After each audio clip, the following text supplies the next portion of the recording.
My sister and parents told me firmly, "You can't stay here anymore. Please leave the place where you work from home. You're just depending on us."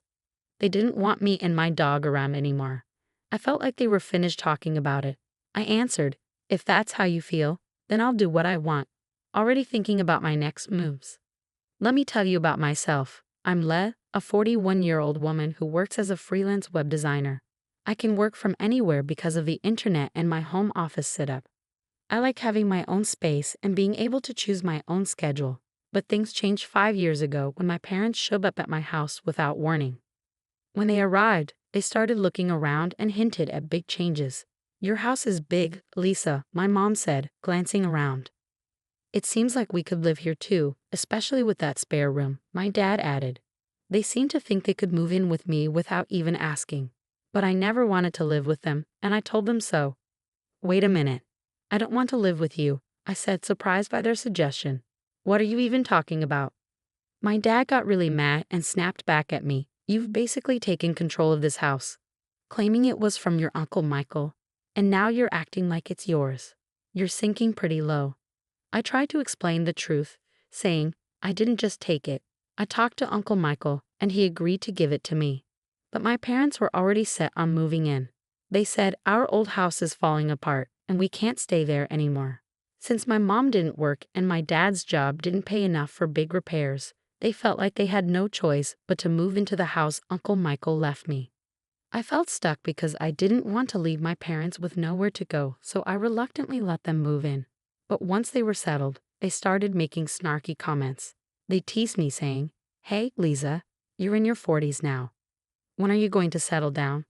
They always brought up my single status. I'd tell them I love my job and I'm happy with my life. But they and others kept worrying about my love life, thinking I should do what my sister did and get married. But my sister's married life wasn't all smooth sailing either. Still, I wasn't bothered by their comments. I kept telling them that I'm happy with how things are. But one time, my mom overheard our conversation and jumped in. "Don't talk about your sister like that. She's married and has a stable job," she interrupted. I defended myself, saying, "I might not be married, but I have a good job too." But my mom didn't buy it. She kept criticizing me, saying, "You're always on your computer. Are you even making money legally?" I stood my ground, saying, "I earn my money honestly through my work. You don't need to worry."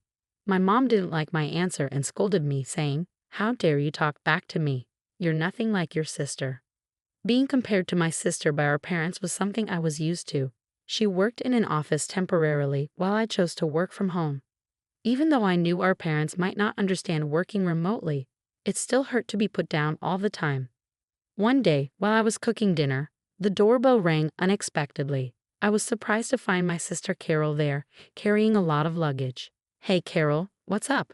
"It's been a while," I said, surprised by her sudden visit. "I know it's sudden, but I'll be staying here from now on," Carol said urgently. I was confused and said, "Staying here? I didn't hear anything about this." Carol explained, "Didn't Mom and Dad tell you? I got divorced, so I'll be staying with you now." Even though I was shocked at first, I tried to be welcoming and didn't show my surprise. Carol went upstairs and claimed an empty room as hers. My parents supported her, and I couldn't say anything against it. After that, my stress levels went up. Carol, since her divorce, had quit her job and spent her time gossiping about me with our mom. "Mom, do you like this dress?" Carol would ask, showing off something she bought. "Oh, it's lovely, Carol. You look so pretty," Mom would say. Then Carol would turn to me and say, "What do you think? It's not something Lisa would wear, right?" They kept watching me closely and saying mean things, but I chose not to let it bother me. Even though I wanted to snap back at them, I didn't. I realized that if I reacted to their mean words, it would only make things worse. So I stayed strong and didn't let their teasing get to me. One day, I decided to focus on my own happiness no matter what others said. Then something amazing happened. My close friend got 4 cute puppies. This changed everything for me. When I saw those adorable pups, I instantly fell in love. I thought carefully and decided to adopt a tiny black Chihuahua from the litter. I named him Charlie. Charlie was full of energy and mischief, with big, shiny eyes and a tail that wagged like crazy whenever he saw me. I had always wanted a Chihuahua, and having Charlie with me brought so much joy, especially since I often worked from home. His company made my days much brighter. I'm calling you Charlie from now on, okay? Woof, I told him, sealing our bond. I was so excited about bringing Charlie home that I didn't talk to my family about it. But it was my house, and I was the one taking care of Charlie, so I didn't think they would mind. When I introduced Charlie to my family, my parents and sister Carol weren't happy. They hadn't known I was planning to get a dog, and they didn't like the idea of potential dog smells in the house. They made it clear they weren't pleased. We had no idea you were getting a dog, they said. Don't dogs smell? I hate bad smells, someone added. Lisa, how could you bring a dog home without talking to us first? They scolded me. Despite their complaints, I stood my ground. It's my house, and I felt Charlie and I needed each other. Having him here makes me happy, and that's what matters, I said firmly. I hoped they'd soon see Charlie the way I did. I explained that Charlie wasn't just any dog, he was a gift from a friend. Plus, I was the one paying for everything Charlie needed, so they didn't really have a reason to complain. What I choose to have in my house is my choice. I added firmly, if you're not happy, you're welcome to leave. At first, they were clearly annoyed and upset. But within a few hours, something amazing happened. Charlie's cuteness won them over completely. They couldn't stop playing with him, saying things like, "Aren't you adorable? Are you moms, dads, or sissies? Look over here, sweetie." It was like their frustration had vanished.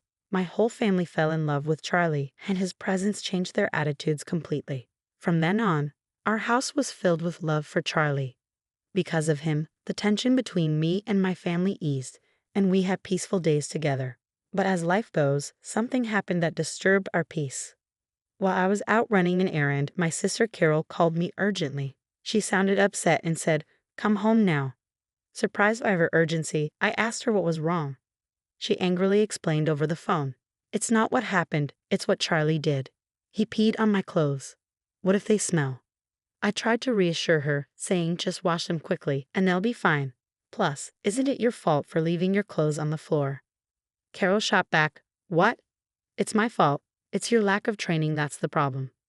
I sighed, realizing it was a small issue. "Calm down, Carol. Charlie is still a puppy. If you take him for a walk, he won't go in the house." "Weren't you planning to walk him today? Did you actually do it?" I had planned to take Charlie for a walk later that day, but I didn't realize it would cause such chaos in my family. The problem was that I hadn't properly trained Charlie, our beloved dog, and now we were facing the consequences. When I got home, I could feel the tension in the air. My sister Carol was clearly angry and immediately confronted me. She had already told our parents about what happened, and they were also looking at me with disapproval as Carol's clothes lay on the floor, stained. Carol, upset, threw the dirty clothes at me. "You're paying for the cleaning," she said angrily.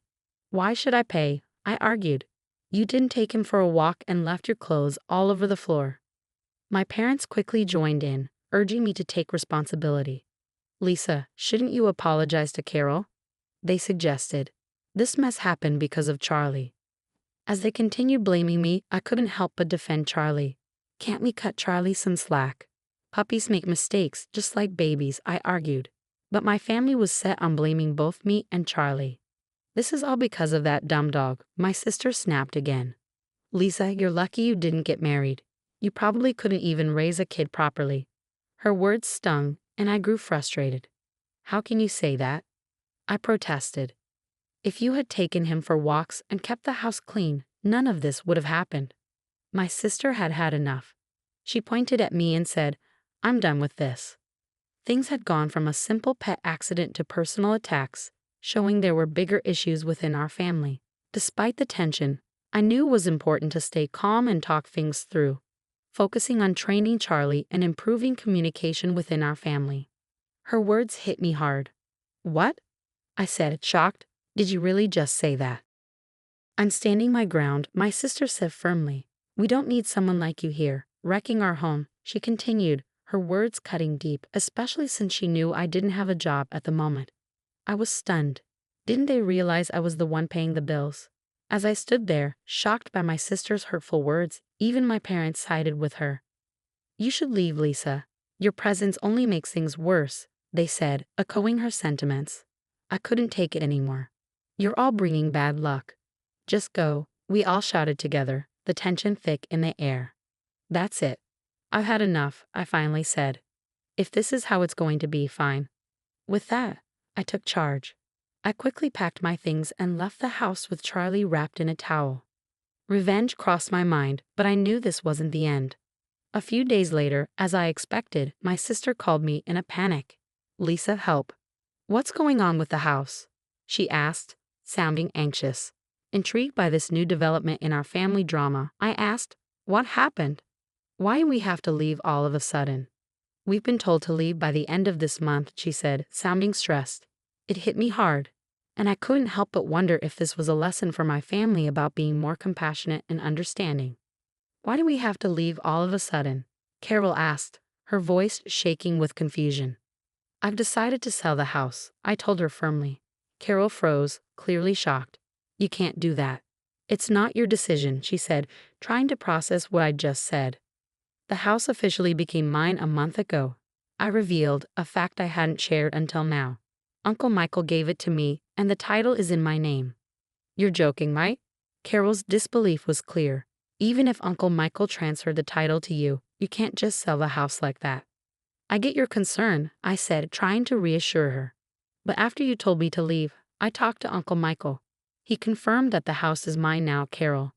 He told me to do what I think is best and suggested I distance myself from the family as soon as possible." Carol was shocked, struggling to process this news. "Seriously," she muttered. As we talked, I suspected my parents might be listening in on the conversation. Sure enough, they soon chimed in. "Come on, Lisa, think about what you're doing. We have nowhere else to go," they said, trying to appeal to my sense of family loyalty. "You can't do this to your own family.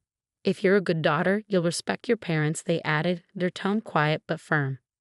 "Respect? What are you even talking about? You've always favored Carol over me. And who do you think has been supporting you for the past few years? You had nowhere else to go, so I reluctantly let you stay with me," I fired back, my frustration boiling over. My parents were stunned into silence by my strong response. Without waiting for them to say anything, I thought about what my decision meant, ready to set the boundaries that were long overdue. "Who treated me and Charlie like unwanted guests and kicked us out?" "You did, didn't you? Trying to kick out the original resident is shameless." My father's voice filled with desperation. He said, "Please, Lisa, help us. We're sorry." But I had had enough. "I don't care. Figure it out yourselves," I said firmly. With that, I ended the call abruptly and blocked all contact with my family. Charlie, my loyal friend, looked up at me with concern. I hugged him tightly and whispered, "I'm sorry, Charlie, for shouting. Everything will be okay now. I'll protect you." I felt relieved that I had saved Charlie from a family that mistreated him. In the days that followed, I heard that my parents and sister had to leave the house at the last minute, despite trying desperately to hold on to it. With my father's low income and my unemployed mother and sister, they couldn't keep up a decent life. There were rumors that my parents pressured my sister to find a job, and their relationships worsened every day. I wasn't interested in their situation, but it was clear their lives had gotten worse since I left. It felt like they were facing the consequences of their actions, and I couldn't help but feel a bit vindicated. Meanwhile, I was living happily in my new apartment where pets were welcome. I could work as I pleased without complaints, and all my earnings were for me and Charlie. I was genuinely happy with my life. "Charlie, let's go to the dog park today," I said with a smile. Charlie seemed happier too, maybe because that noisy family wasn't part of our lives anymore. From then on, I was determined to protect Charlie and live a peaceful and happy life together.